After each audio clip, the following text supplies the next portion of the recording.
Magandang umaga po sa ating lahat. Good morning po! Good morning! Kamusta po kayo?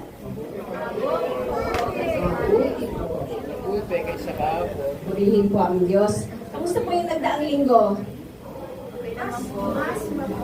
Mas mabuti kaysa nung nakaraan. Amen? Sana po napakinggan ng Diyos ang bawat sitwasyon ng ating buhay ng nakaraang linggo. Ano po? Ngayon po ay dadalhin ko kayo sa ating topic na mamunga at umunlad para sa kaluwalhatian ng Diyos. Ito po ay talagang para sa buhay ng bawat Kristiyano. Ano po? Samahan niyo po akong basahin ng ating skripto. Ang lahat po ay inaanyayahan ko tumalas. Ayon po sa Galatians chapter 5 verses 22 to 23, datapwat ang bunga ng Espiritu ay pag-ibig, katuwaan, kapayapaan, pagpapahinuhod, kagandahang loob, kabutihan, pagtatapat, kaamuan, pagpipikil. Laban sa mga gayong bagay ay walang kautusan. Ayon naman po sa Book of Matthew, chapter 5, verse 16, umiwanag na gayon ang inyong ilaw sa harap ng mga tao upang makita nila ang inyong mabubuting gawa at kanilang luwalhatiin ang inyong amang nasa langit. At sa Book of Psalms, chapter 92, verse 14, sila'y mga bubunga sa katandaan, sila'y mapupuspos ng katas at kasariwaan. Tayo po ay manalangin. O Diyos, sa mga makapangyarihan sa lahat, purihin ka. Maraming salamat po, O Panginoon, sa pagkakataon na kami po ay muling makapag-aaral ng iyong salita. Banal na Espiritu, samahan mo kami sa umagang ito. Ikaw nawa ang magbukas ng aming puso at isipan. Ikaw ang magbigay sa amin ng kaunawaan sa bawat salita mo na aming mapapakinggan. Lord, I pray na ang bawat mamumutawi sa aking mga labi ay maging kagamit-gamit, maging pagpapala po sa bawat makakapakinig. Maraming salamat po, O Panginoon. Ngayon pa lamang po ay inaangkingan namin ang tagumpay ng gawain ito. Purihin ka, O Diyos, in Jesus' mighty name we pray. Amen. Amen. Ito ang lahat po ay nakakaupo na. So, ang ating pong theme for the month of July ay magtiwala at umunlad o trust and try. Ngayon po tayo po ay nasa ikahuling linggo na po ng July. Ang bilis po ng panahon, ano? August na po next week. Napansin niyo po ba? August na po, malapit na po mag-birthday yung ating pinakabata sa ating bahay sa bahay. Yun po yung naalala. Ano po. Magbalik tanaw po muna tayo. I-review po natin yung ating mga napag-aralan. Noong unang linggo po, pinag-aralan po natin magtiwala sa Diyos sa bawat panahon. Ikalawang linggo po, manatiling nakatanim upang umunlad. Ang ikatlo, umunlad sa gitna ng mga pagsubok. So ngayong buwan po ng July, pinili natin magtiwala sa bawat sitwasyon. So nanatili tayong nakatanim sa kanyang salita, lalago sa pananampalataya at umuunlad sa bawat panahon. So ang ating buhay po ay mamumunga at magbibigay ng kaluwalhatian sa Panginoon. So ngayong araw na ito, ang ating pong pag-uusapan nga po ay mamunga at umunlad para sa kaluwalhatian ng Diyos. Mamunga. Ano nga po ba ang pumapasok sa isip niyo pag sinabing mamunga? Bunga. Maaring bunga o maaring punong kahoy na hitik sa bunga. Hitik sa bunga. Alam ba ng iba yun? Hitik. Maraming bunga. Bunga ng maaring, syempre po, nasa Pilipinas tayo. So wala ho akong picture ng bunga ng mangga. Pero yun ho yung marami nating nakikita. Hitik sa bunga ng mangga, sa amin po, hitik sa bunga ng saging. O kaya nara. Alam niyo ba may bunga ang nara? Hindi. May bunga po ang puno ng nara. Ang bunga po niya, kulay green na nagiging brown later on. Yung bunga na yon hindi ho yung kinakain. Yung bunga na yon ay, yun ho ang ginagamit para itanim ang nara. Ayun, so may bago po kayong natutunan. Saksi po ako dyan kasi po may puno kami ng nara. Pinalakihan ko po yun na may puno kami ng nara. So, ang pag-aaralan po naman natin ngayon ay hindi tungkol sa puno. Ito po ay tungkol sa buhay natin bilang mga anak ng Diyos. So sa Bible po, paulit-ulit na ginagamit ng Diyos yung larawan ng puno at bunga para ituro sa atin yung tungkol sa spiritual na buhay. Di po ba kayo nagtataka? Bakit kaya parating tungkol sa puno at bunga? Ano po? Kasi ganito po yun. May simpleng katotohanan ng puno na hindi dapat makalimutan. Unang-una po, hindi pinipilit ng puno ang sarili nito na mamunga. Kundi kusa po itong lumalabas kapag malusog ang ugat niya. Kung malusog yung pinagtataniman niya. Although minsan po, syempre, nilalagyan po ng fertilizer. Pero sa ugat pa rin po, para po lumusog yung ugat niya.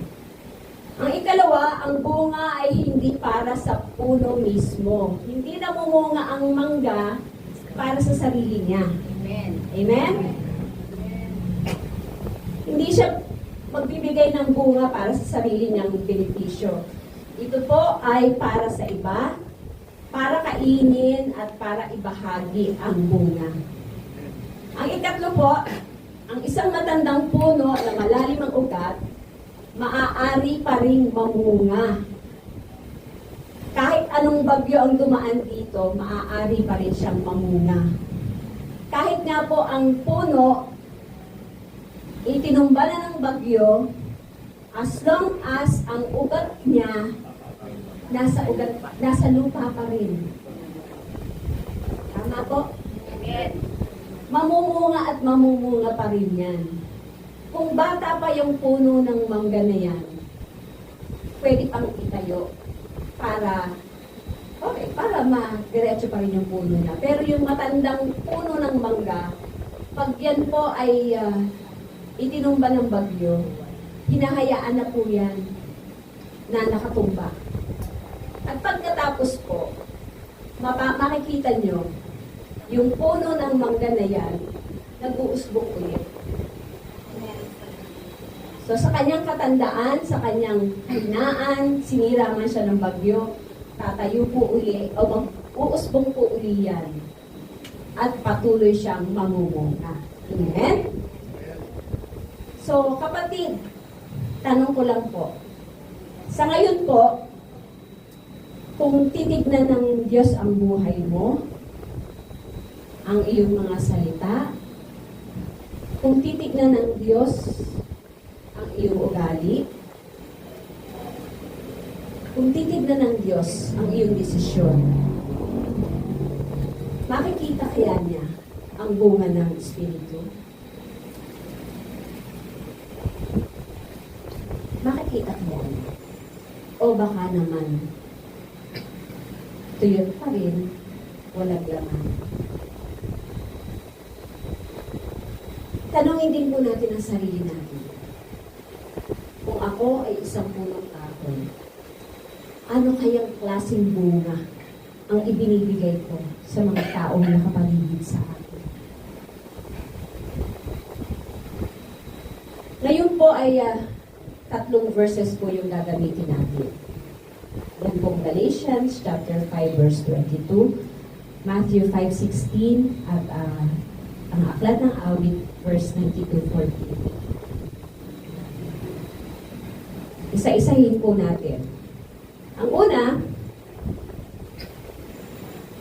ang uri ng bunga na gustong makita ng Diyos.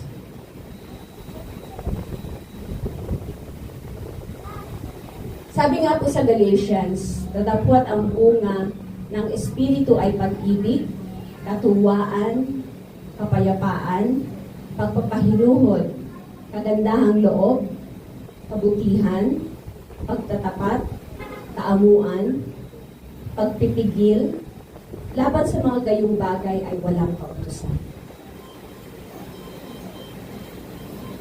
Kung bibisita ka po sa isang palengke, bibili ka ng prutas. Di ba? Hindi mo lang titignan yung size nito. Titignan mo kung hinog to. Amoy-amoyin mo pa. Amoy matamis ba? Titignan mo kung mukhang malusog. Titignan mo, hindi ba ito bulok? Hindi ito amoy maasim. Hindi mukhang nagtapesto. Tama po ba? Hindi po ba pag bibili nga kayo ng mangga o ng prutas, pipindot-pindutin nyo pa nga eh. Diba? Pipindot-pindutin pa. Hinog na nga ba itong prutas na to? Mahihinog kaya ito? Huwag nga lang ho natin gawin lagi yun. Ano po? Kasi po magagalit po ang tindera.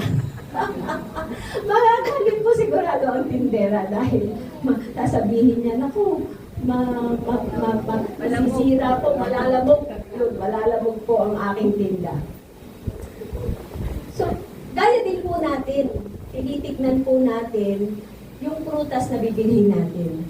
Ganito din ang Diyos pagdating sa buhay natin. Hindi po basta bunga lang yung hanap niya. Meron siyang specific na uri ng bunga na gusto niyang makita sa atin. Sabi nga po, sa English, ito po yung mas madalas nating naririnig eh. But the fruit of the Spirit is love, joy, peace, patience, kindness, goodness, faithfulness, gentleness, self-control. Against such things, there is no law. Ilan po yun? 9. Tignan po natin, isa-isa. Ito po yung larawan ng katangian ng Diyos na nais niyang makita sa atin. Daming beses na po natin naging topic ang tungkol sa ang Galatians 5:22 to 23. Kung kaya nga, pag tinanong, ilan po yung fruit of the Spirit? Siya. Alam na po natin. Ano po? Ang unang tatlong bunga, love, joy, and peace. Ito po ay tumutukoy sa relasyon natin sa Diyos. Una, love, pag-ibig. Hindi po ito yung feeling. O feeling lang na, love ko si jowa ko, love ko si Mrs.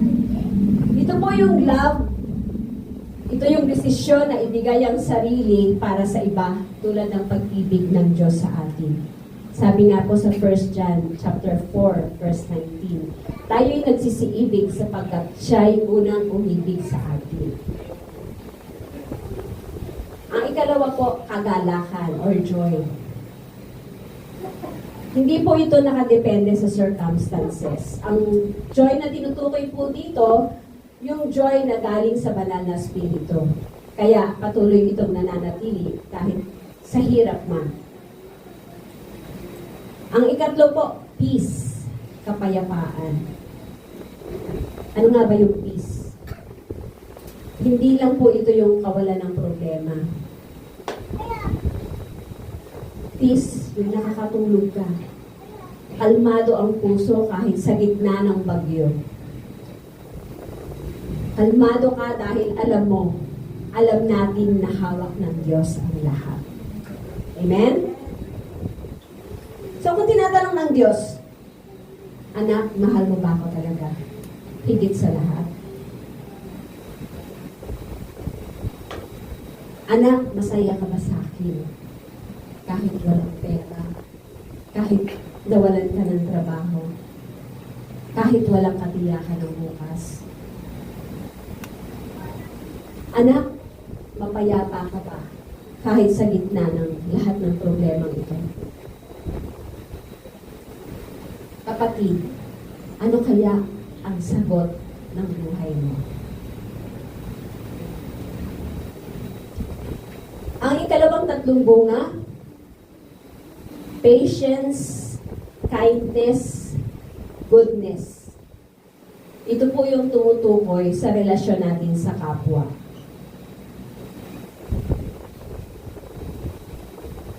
Pakinggan po natin maigi. Ano po? Una, patience. Pagtitiis. Ito yung kakayahang magtiis sa taong nakakainis. Kakayahang magtiis sa taong kagalit-galit. Kakayahang magtiis sa taong mabagal umunlad. Nakagaya po ng pagtitiis ng Diyos sa atin. Matatagpuan po natin sa 2 Peter verse 3. Chapter 3 verse 9. Hindi mapagpaliban ng Panginoon tungkol sa kanyang pangako, na gaya ng pagpapalibang ipinalalagay ng iba, kundi mapagpahinuhod sa inyo. Ni hindi na ibig na sino man ay mapahamak, kundi ang lahat ay magsipagsisi.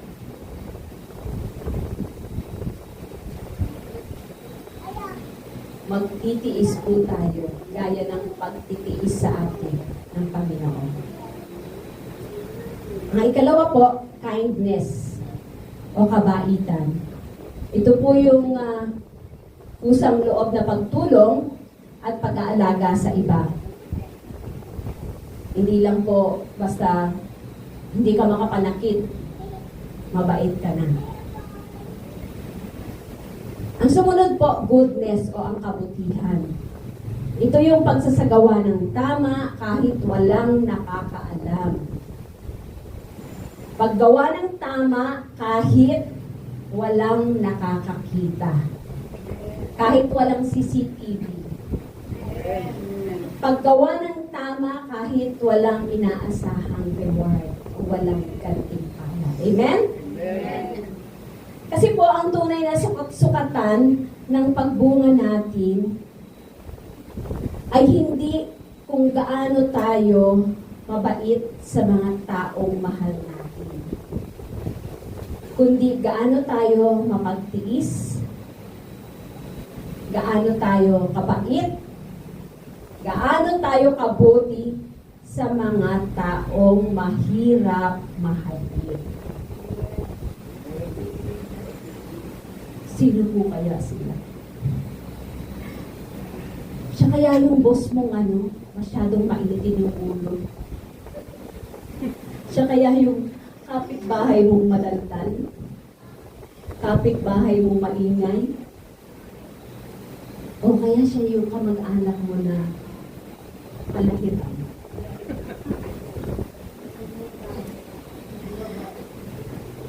Sino ba yung nakakakita ng patience, ng kindness, at ng goodness sa'yo? Isipin niyo po kung sino sila. Sa ikatlong bunga po, para sa sarili. Ito po yung faithfulness, gentleness, at self-control. Tumutukoy sa pamamahala natin sa sarili. So, faithfulness, ito po yung consistency sa pananampalataya at commitment. Hindi lang po kapag in the mood, saka lang nagko-commit, saka lang malakas yung faith. Kundi araw-araw, kahit po walang nagbabantay, araw-araw kahit walang nagre-remind. Sumunod po yung gentleness o kahinahunan. Ito yung lakas na kontrolado. Hindi kahinaan. Parang isang malakas na kabayo na sanay na malakas pero sunod-sunuran. Ano po? Ang ikatlo po yung kakayahang pigilin ang reaksyon, kakayahang pigilin ang dila, kakayahang pigilin ang appetite. Kasi para po sa sarili, kung alam mong bawal sa'yo, pigilan mo. Kakayahang pigilin ang emosyon. Ang emosyon sa lahat ng bagay.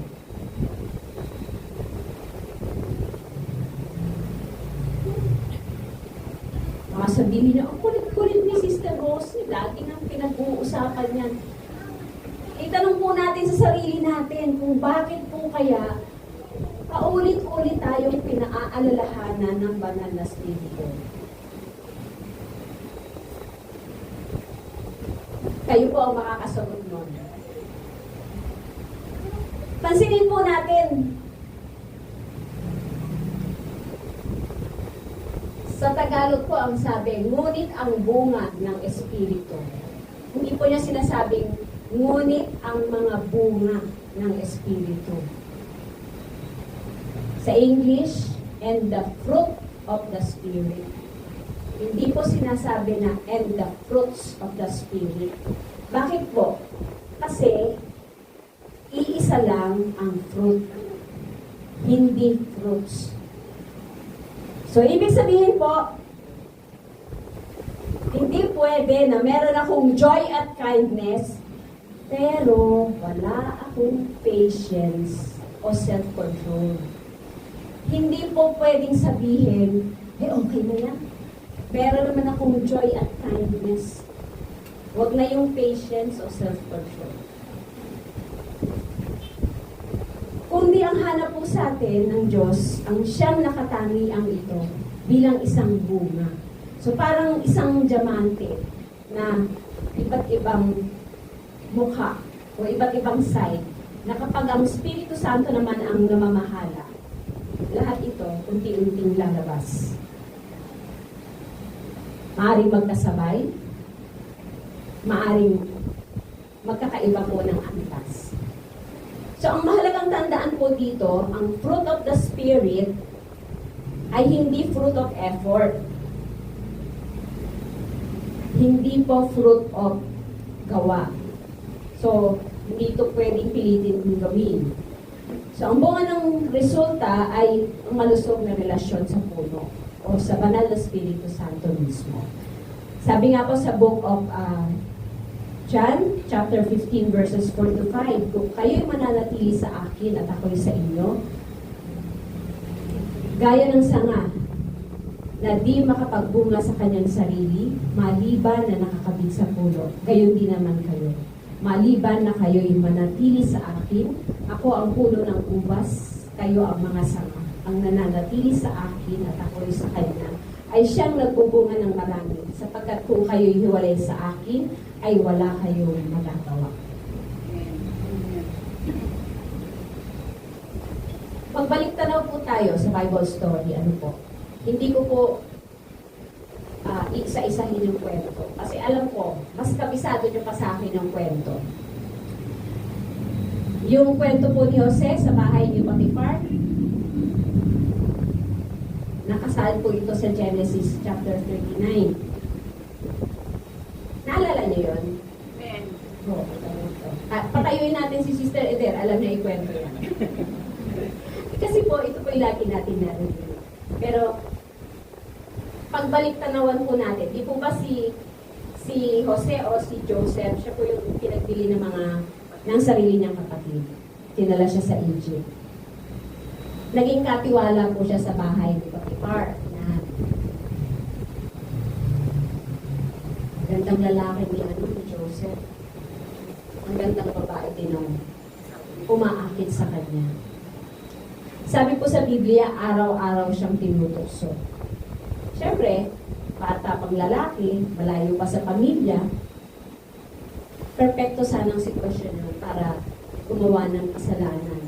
Wala namang makakahuli sa kanya. Pero ano mo yung ginawa ni Joseph?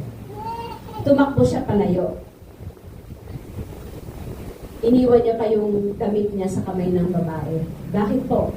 Sabi po sa Genesis 39 verse 9, paano gagawin ko ang ganitong kasamaan at magkakasala laban sa Diyos?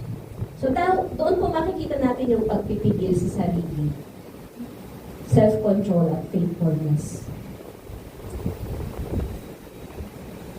So, nakaugat kasi sa Diyos, kaya kahit malayo siya sa pamilya, kahit nasa madilim na sitwasyon, ang bunga niya nananatiling malinis. Naalala niyo po, di ba? Hindi naging madali yung buhay niya noon. Pagkatapos noon, nabilanggo pa siya dahil din sa kasinungalingan po na ginawa ng babae na yun. So, ang ikalawang story po, si David at si Saul. Ano nga ba nangyari noon? Diba, hinahabol ni Haring David, Haring ni Saul si David. Pero nung nasa isang kuweba si David, may pagkakataon na, o si Saul, may pagkakataon na sana si David, napatayin siya. Pero, sa kabila po ng udyok ng mga kasamahan niya, pagkakataon mo na to. Pero anong ginawa ni David? Pinutol niya yung laylayan ni David. Saul, bilang tanda na nagkaroon siya ng pagkakataon, pero hindi na sinaktan ang hiniran ng Diyos. Dito po naman, makikita natin yung kanyang kabaitan, kahinahunan at pagpipigil sa sarili.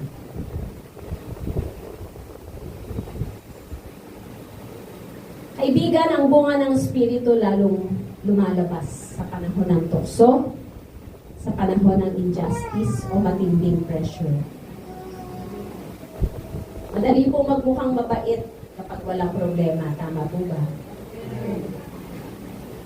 Pero ang tunay na bunga lumalabas kapag kailangan mong pumili sa pagitan ng laman at ng banal na Espiritu.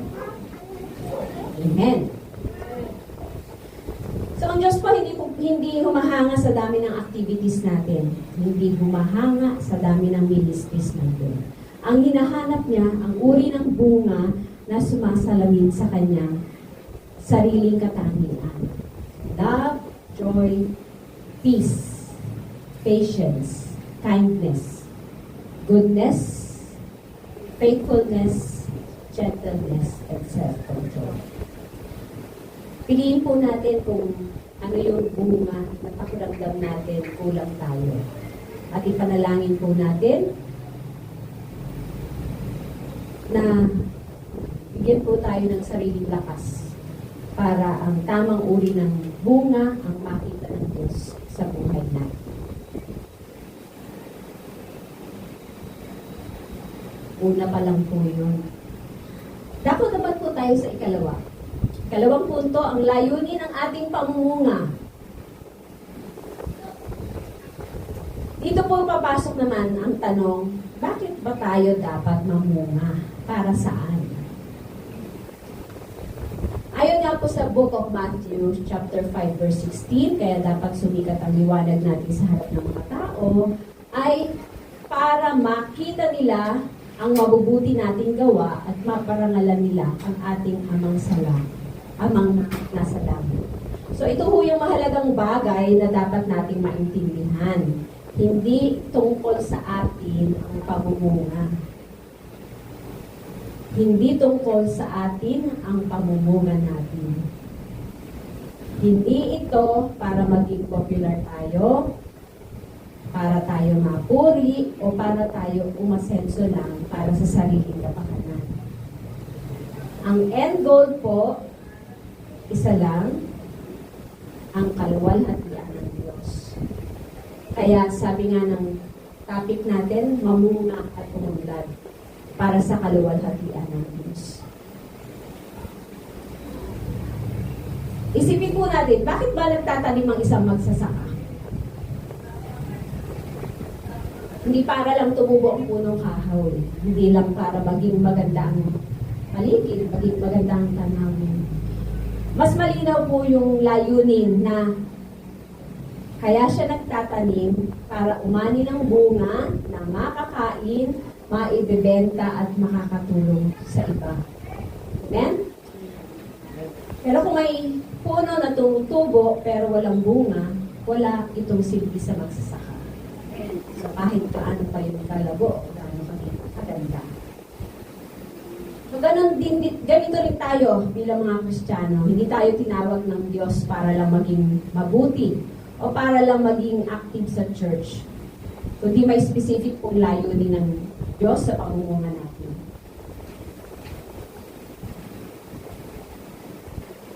Sabi po sa English, "Let your light so shine before men, that they may see your good works and glorify your Father which is in heaven." Tuklasin po natin, ano ba talaga ang layunin ng ating pamumuno? Ang una po, upang makita ang liwanag o ang ilaw at hindi itinatago. Bago po sa verse 16 ng Matthew 5, ay matatagpuan po na sinasabi doon na tayo ang ilaw ng sanlibutan. At ang ilaw hindi itinatago sa ilalim ng lalagyan. Ito ay inilalagay sa mataas na lugar upang maliwanagan ang buong bahay. So, pansinin po natin, hindi optional ang makita dito. Ibig sabihin, kailangan talagang makita. Ang layunin ng pamumuno natin ay hindi para itago sa loob ng 4 na sulok ng church building lamang o para sa mga taong kilala na tayo bilang Kristiyano. Kapatid, marami sa atin natatakot magliwanag. Natatakot tayong mapahiya. Natatakot tayong ma-judge. Kaya tinatago natin ang testimony natin. Tinatago natin ang pananampalataya. Pero sabi ni Jesus, hindi ganon ang layunin ng liwanag. Ang liwanag ay ginawa para makita. Ang mabuting gawa natin ay dapat sumikat kung saan man tayo naroroon. Nasa trabaho man, nasa paaralan, nasa sariling bahay, sa sariling pamilya, sa social media man, sa palengke, sa kalye man. Tanong lang po,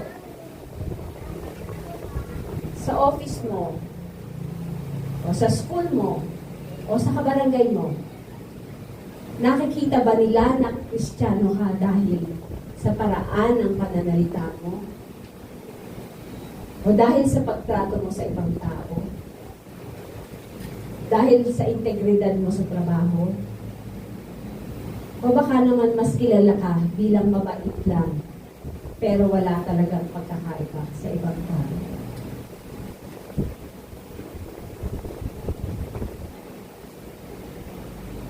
Ang ikalawang layunin po, upang makita ang mabubuting gawa at hindi tayo ang makita.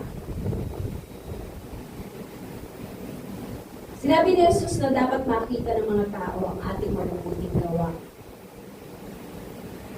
Hindi ang ating mga sarili, hindi ang ating talento, hindi ang ating tagumpay. Ang pamumuno natin dapat magturo sa gawa, hindi sa gumagawa.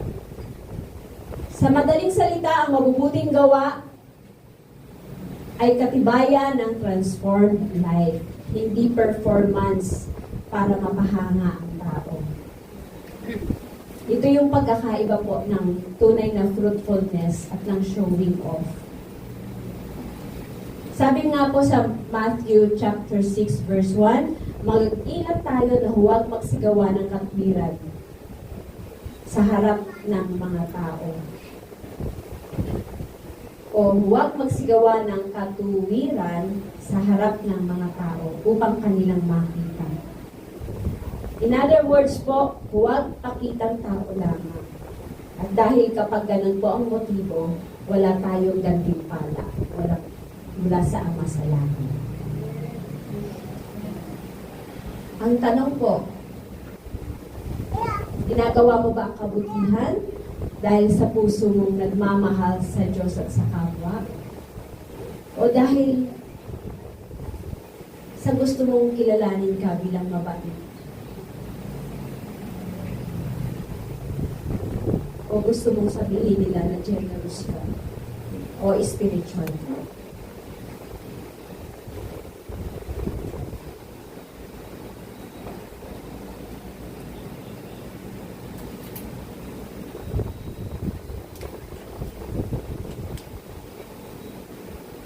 itanong niyo po yan sa sarili niyo. At kayo rin po ang sasagot. Sa ikatlong layunin, para mapapurihan ng Diyos. Ito po yung pinakamahalagang bahagi ng verse. Ang sabi ni Jesus, ang lahat ng ito, sumisikat na liwanag, ang nakikitang mabuting gawa ay para sa isang muling layunin, upang purihin nila ang inyong Ama na nasa langit. Hindi tayo ang bida sa kwento ng buhay na ito. Ang Diyos lamang po ang bida. Amen? Amen. Minsan namumunga tayo, tapos nagiging proud tayo, nagsimula tayong gumawa ng mabuti. Bakit? Para makita ako. Gumawa ako ng mabuti para sabihin nilang mabait ako. Pero ang totoo pong Kristiyano, ang totoong Christian fruitfulness, self-forgetting. Ano yun? Ano yung self-forgetting? Pag may ginawa kang mabuti, nalilimot mo na rin kung ano yung kabutihan na ginawa mo. Parang bintana lang tayo na dinadaanan ng liwanag. At hindi naman tayo yung pinanggalingan ng liwanag. Parang gaya po ng buwan. Walang sariling liwanag ang buwan, pero nakakaliwanag po niyan. Ano ba? Sumasalamin lang ito sa liwanag ng araw. Kung kaya tayo parang salamin na sumasalamin ng liwanag ng araw. Kasi, pag nanalamin ka na walang liwanag ng araw o walang liwanag ng ilaw, may makikita ka ba? Wala po. So, ganun din tayo. Kapag nakikita ng mga tao yung pagmamahal, katapatan, kabutihan natin, hindi ito dapat humantong sa pagsasabi nilang, ang galing niya, ang galing ni sister. Kung hindi, dapat itong tumuro pabalik sa Diyos, hindi sa akin. Isa pa po, isipin natin ang kandila. Ano ba yung layunin ng kandila? Nagbibigay liwanag. Hindi para tignan yung sarili niya.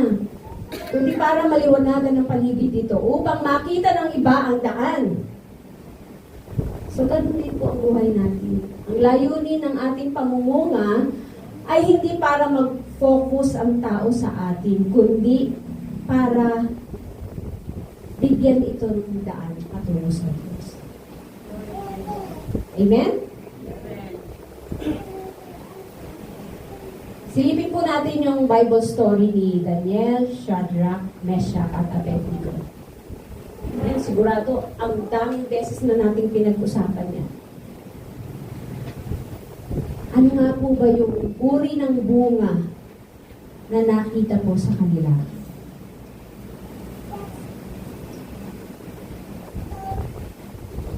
Ang faithfulness po nila. Diba? Unang-una, diba, sa kwento na yan, pinapakain sila ng pagkain na inihandog sa Diyos. Tinanggihan po nila yun.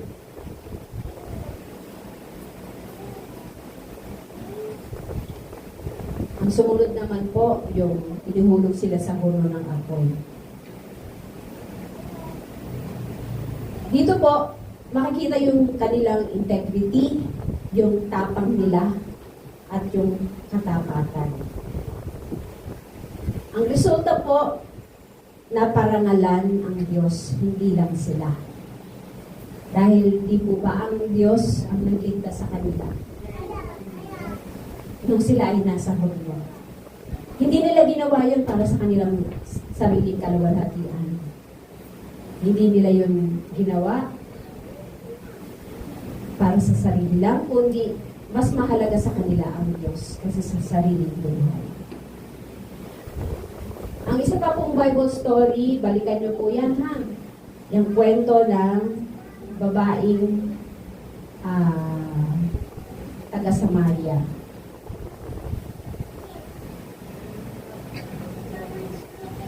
Naalala ko lang po. Matandaan kung saan ba nabanggit yun. May Sunday school din pala ang mga adult. Hindi lang mga kabataan. Kasi hindi lang yung hindi lang Sunday school para sa mga kids. Meron din palang Sunday school para sa mga adult. O sa ating mga adult. Kasi po, para po mababalikan din natin. For Bible story din natin. Pwede ba yun, Sister Belen, O sa susunod, si Sister Belen, siya naman yung siya yung magba-Bible story sa mga sa ating mga adult. Kasi mahalaga po na nababalikan natin yung mga Bible story. Kasi, tignan mo, ito pala yung yung kasama sa bunga ng Espiritu.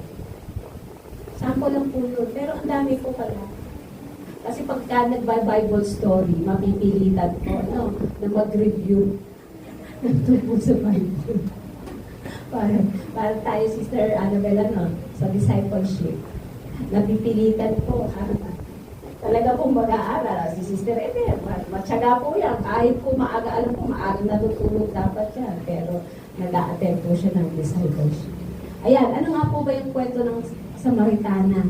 Ito, alam na natin ito. Ang daming beses na natin ginamit yung kwento. Bali, ang babaeng Samaritana, siya po yung ginamit para po magpatunay tungkol kay Heso Kristo. Kung ano po yung ginawa ni Heso Kristo dito ba. Kahit na may masama siyang reputasyon, pero naging instrumento po siya para maparangalan ng Diyos.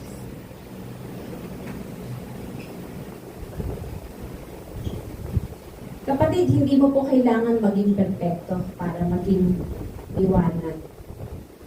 At hindi natin kailangan itago ang nakaraan. Ang kailangan lang ay ang transformed na buhay na nagpapakita ng ginawa ng Diyos sa iyo at ang taong nakakakita nito ay ang maaaring humantong din sa Diyos. Kaya tanungin po natin ang sarili natin. Kung titignan ng mga kapitbahay, ng mga katrabaho, mga kaibigan, ang buhay natin, ano po ang makikita nila? Nakikita ba nila ang liwanag ni Kristo? O parang kapareho lang sila ng mundo? Sa ating pong sariling tahanan, nakikita ba nila ang pagiging Kristiyano natin? Sa trabaho po,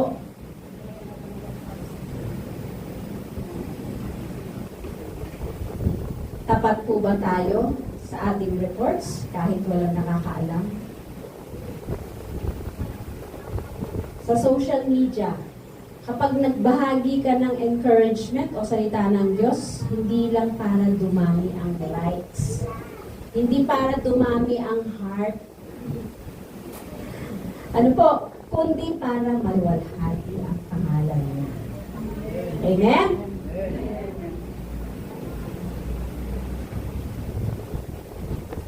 Ang ikatlong punto, gusto ko to. Magugustuhan din to ni Sister Eder. Favorite ko yan. Favorite po si Sister Eder. Ang uri ng pag-unlad na tumatagal.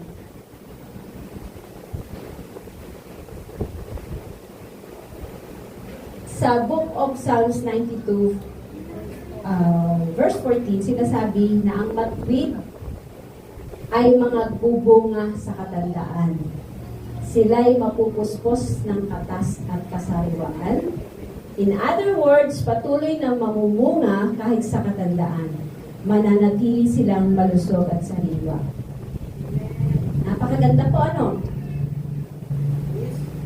Sa totoo, karamihan sa atin iniisip natin ang pag-unlad ay tungkol lang sa kabataan.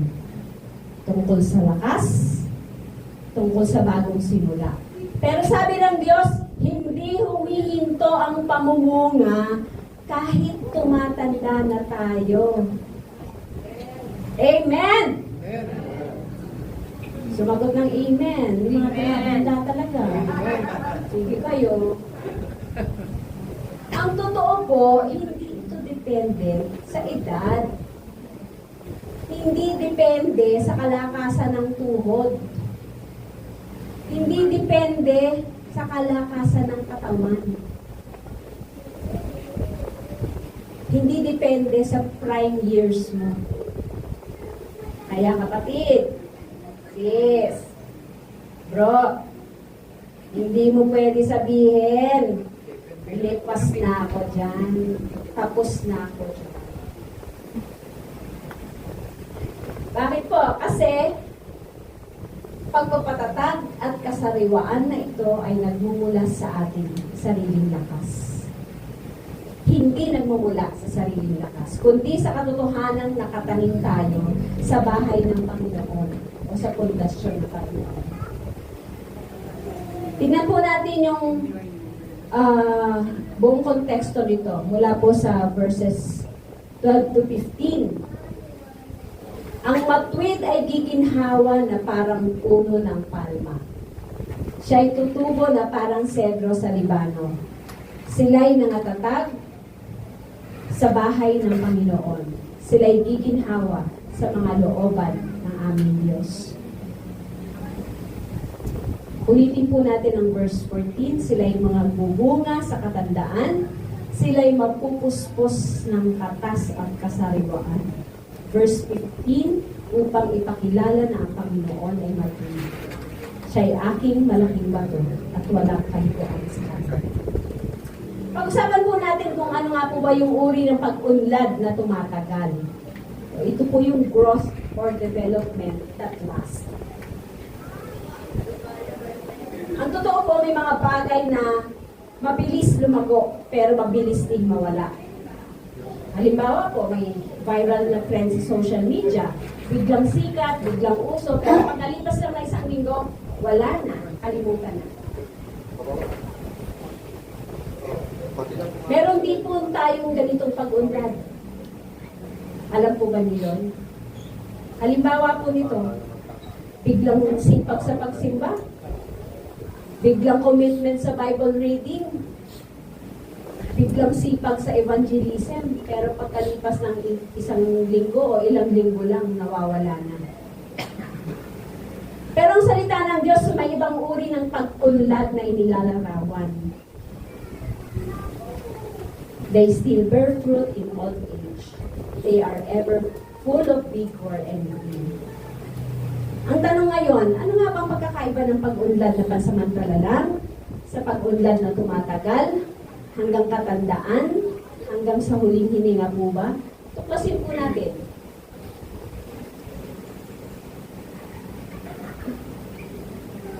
Ang una po, ang pansamantalang pag-unlad, maliit lang ang ugat. Alalahanin po natin yung parable of the sower. Sabi ni Jesus na may binhi na tumubo agad sa mabatong lupa. Mabilis itong tumubo, pero dahil walang lalim ng ugat, natuyo agad nang sumikat ang araw. Ito po yung larawan ng pag-unlad na hindi tumatagal. Mabilis lumitaw, mabilis mawala. Dahil walang lalim ng ugat sa Diyos. Mababaw ang foundation. Marami sa atin po, kapag nakaramdam ng high na high, spiritually. Ano po yun? Maring nagsasabi na, wow, blessed na blessed ako. Blessed na blessed ako sa ating congregational prayer and fasting. Blessed na blessed ako sa camp na ating inatirahan. Blessed na blessed po ako sa ating napaka-powerful na worship service. Ibig sabihin, biglang sumisigla po yung pananampalataya niyo. Kasi nga, pagagaling lang sa prayer and fasting. Pagkalipas naman ng ilang araw, bumabalik na naman sa normal. Wala wala lang. Walang binago. Ito po yung senyales ng mababaw na pagkakatanim na ugat o maaring maliliit na ugat. Ang ikalawa po, ang pag-unlad na tumatagal, nakaugat sa bahay ng Panginoon. Ang foundation niya nasa Panginoon. Sa verses 12 to 13 po ng chapter 92, ikinumpara ni David ang matuwid sa palm tree at ang cedar tree. Ito po yung mga punong kilala sa tibay, kilala sa katagalan. Matibay kahit na sa disyerto, matibay kahit may bagyo. Sabi nga po sa verse 13, sila ay planted in the house of the Lord. So, hindi lang basta puno, kundi puno na malapit sa pinagmumulan ng buhay, patubig at proteksyon.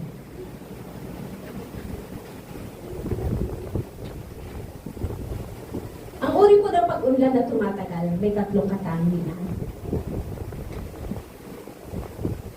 Ang una, regular o paminsan-minsan lang.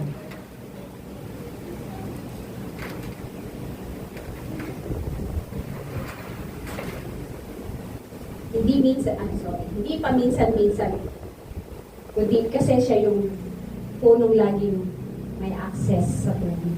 Hindi lang kapag umuulan. Kung baga malapit siya dun sa continuous flowing ng tubig. Ikalawa po, malalim ang ugat. Hindi mababaw. Dumaan man sa panahon ng pagsubok, hindi natutuyo. At ang ikatlo, sistematiko. Hindi random. So may disiplina sa panalangin, may disiplina sa pag-aaral ng salita ng Diyos, may disiplina sa pagsimba, hindi lang kapag in the mood. Hindi lang kapag in the mood na gawin ang lahat ng ito. Kung susukatin po natin ang ating spiritual growth, ito ba ay parang tubig na dumadaloy continuously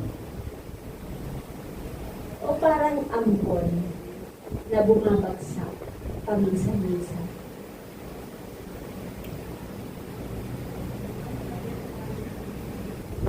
So, ikatlo po, patuloy na mamunga kahit sa katandaan. Ulitin ko, they still bear fruit in old age. Ito po yung test ng tunay na pag-unlad. Hindi ito kung gaano kabilis sa umpisa, kundi kung ito ba ay tumatagal hanggang sa panahon ng kahinaan o panahon ng katandaan at panahon ng kakaguran. Marami po sa atin malakas ang pananampalataya habang bata pa. Malakas ang katawan o marami pang oras at pera. Ang tanong po, paano kaya pag humina na ang katawan? Paano pag nawala na ng trabaho? Doon po sa mga pagkakataon na yun, makikita ko ang pag-unlad natin ay tunay na nakaukat sa Diyos. Alalahanin po natin si Bob. Nawala ng lahat. Nawala ng pamilya, kayamanan, kalusugan, pero patuloy pa rin siyang sumamba. Ito yung uri ng pag-unlad na tumatagal. Hindi nakadepende sa kalagayan, kundi nakadepende sa relasyon sa Diyos. Ang ika-apat po, full of vigor and green. Spiritual po ito, hindi physical. Sabi po ng verse, ever full of vigor and green. Hindi ito tungkol sa lakas ng katawan. Kasi, sa totoo, talagang humihina ang katawan habang nagkakaedad. Ito po ay tungkol sa inner strength. Ang tinatawag ni Pablo na inner self na binabago araw-araw. Ito po yung uri ng pag-unlad na tumatagal na hindi nasusukat sa physical energy. Nasusukat ito sa karakter. Nasusukat ito sa pasensya, sa pagmamahal, kapayapaan, pananampalataya, na patuloy na lumalago kahit humihina na ang katawan. Yan po ang green na tinutukoy. Green kasi hindi malalanta, hindi matutuyo. Mukhang tuyo man sa labas, kulubot-kulubot man ang pala. Evergreen, buhay pa rin po sa loob. Amen! Yes, ang gusto ko kay Sister Edith. Siya po ay ating huwaran. Kaya po lagi po natin siyang binabangon. Kaya nga po sabi ko, paborito ko si Sister Edith. Ang dami pong patotoo na maririnig nyo sa kanya. Sa hindi ko nakakakilala kay Sister Edith. Batang-bata pa po yan. 57 lang po. Pero nakita niyo naman po ang kasipagan. Silipin po natin yung kwento ni Caleb. Last na pong kwento yon. Alam na alam niyo to. O Sister Rita, batang-bata ka pa compared kay Caleb. Matatagpuan po natin sa Joshua chapter 14. Ano nga po yung nangyari sa kanya? Matagal po yung kanyang panahon na pinagdaanan, di ba?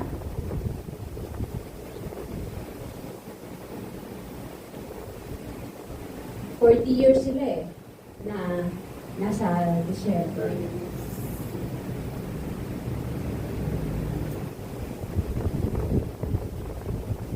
Inabot na po siya ng 85 years old. Sa kasalukuyan, dito sa atin, may maririnig ka po. 70 na po ako. Magre-retire na po ako sa sa gawain sa church o bilang mga church worker. Dapat po retired na po ako. Parang narinig po kasi nila na ang pastor lang po ay magre-retire ng 70 years old. Yun po yung chapter pastor. Magre-retire ng 70 years old.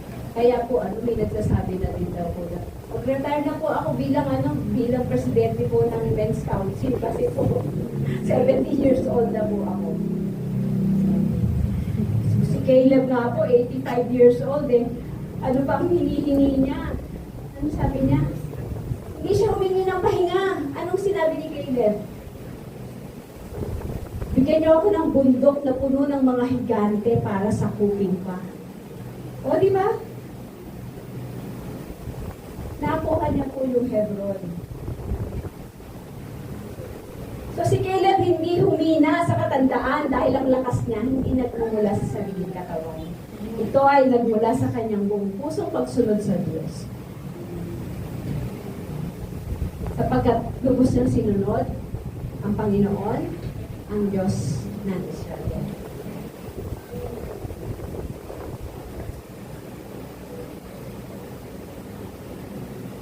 Bakit mahalaga po na tumatagal ang pag-unlad sa atin? Kasi ito po yung totoong nagpapatibay ng ating patotoo.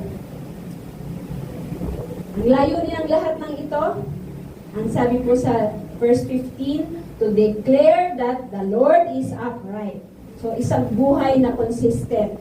Patuloy na lumalago sa mahabang panahon. Mas malakas na testimony kaysa sa isang spiritual high na mabilis lang dumaan. Kapatid, huwag tayo maging kontento sa pag-unlad ng pansamantala lang. Na masigla lang paglinggo. Pero pagdating ng Lunes, aantok-antok na. Huwag tayo maging masigasig sa camp o sa retreat. Pero tamad na pagbalik sa normal na buhay. Hangarin natin ang pag-unlad na nakaugat. Malalim na pagkakaugat. Sistematiko, tumatagal. Hanggang sa katandaan, hanggang sa huling araw ng ating buhay. Para sa kaluwalhatian ng Diyos.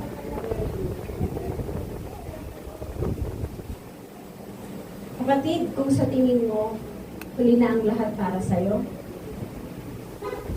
kasi matanda na tayo, Kasama po ako ha. Hindi ko sinasabing si Sister Eder lang. Kasi matanda na rin po ako. Senior citizen na rin po ako. Patingin natin, matanda na tayo. Tapos na yung prime years natin. Wala nang panahon. Wala nang panahon. Hindi po yun totoo sa Diyos. Ang Diyos hindi limitado sa edad. Kung nananatili kayong nakaugat sa Kanya, kung nananatili tayong nakaugat sa Kanya, patuloy pa rin tayong mamumunga. At maaaring ang pinakamalaking bunga nyo, ang pinakamalaking bunga natin ay darating pa lang.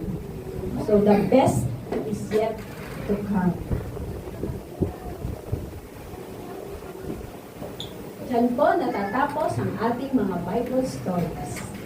Sa susunod po, ang magbibigay ng Bible story ay si Sister Belle.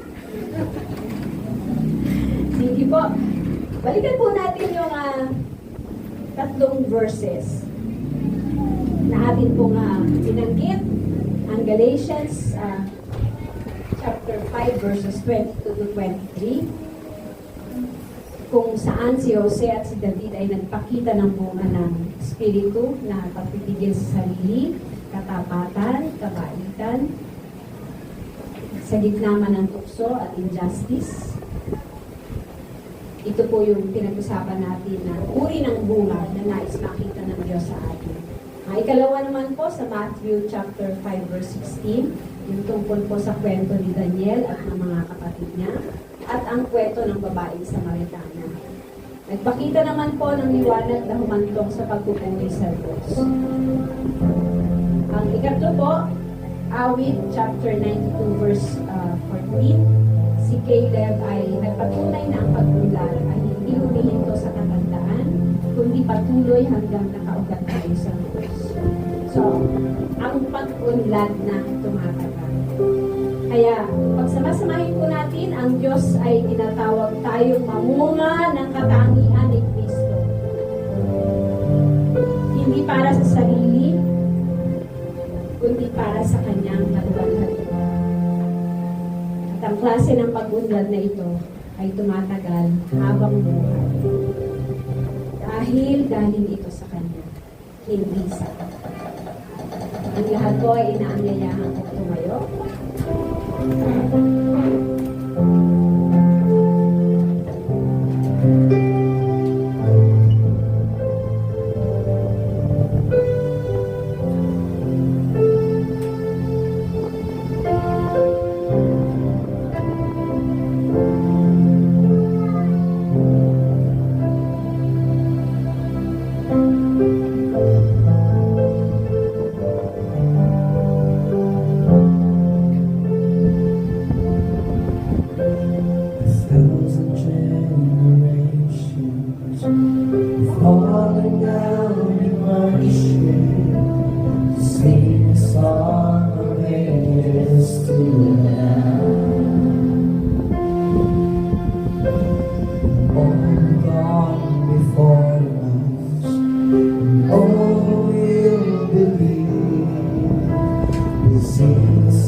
For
Magkakaiba sila ng background.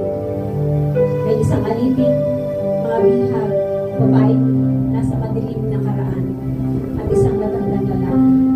Pero pare-pareho silang naging bunga ng kaluwalhatian ng Diyos. At pare-pareho silang nananatiling nakaugat sa Kanya, ano man ang kanilang sitwasyon. Kapatid, huwag kang mangamba kung sa ngayon pakiramdam mo tuyot ka pa rin o wala kang lakas. Ang solusyon ay hindi magpumilit na gumawa ng bunga sa sariling sikap. Ang solusyon, manatiling nakaugat kay Kristo. Dumalo sa gawain, maging uhaw sa salita ng Diyos. Manalangin, magpasakop sa banal na Espiritu. Sa gayon, natural na lalabas ang bunga at natural na patuloy itong tatagal kahit anong edad mo o kahit anong sitwasyon. Tayo po ay manalangin. O Panginoong Diyos, salamat po sa iyong mga salita na nagpaalala sa amin kung ano ang tunay na pamumunga, kung ano ang tunay na uri ng bunga na nais mong makita sa amin. Diyos Ama, salamat sa liwanag na binigay mo sa amin. Tulungan mo po kami. Huwag namin itong itago. Tulungan mo kaming linisin ang motibo namin sa lahat ng aming gawa. Nawa sa lahat ng aming ginagawa, ikaw lamang ang mapupurihan at magpapaluwalag mo. Salamat po, O Diyos, sa muling pagpapaalala sa mga halimbawa. Kami po ay patuloy na nagpapasakop sa iyong banal na Espiritu. Tanggalin mo po, Panginoon, ang mga bahagi ng buhay namin na hindi nagpaparangal sa iyo. Sa halip, gawin mo kami mabuhay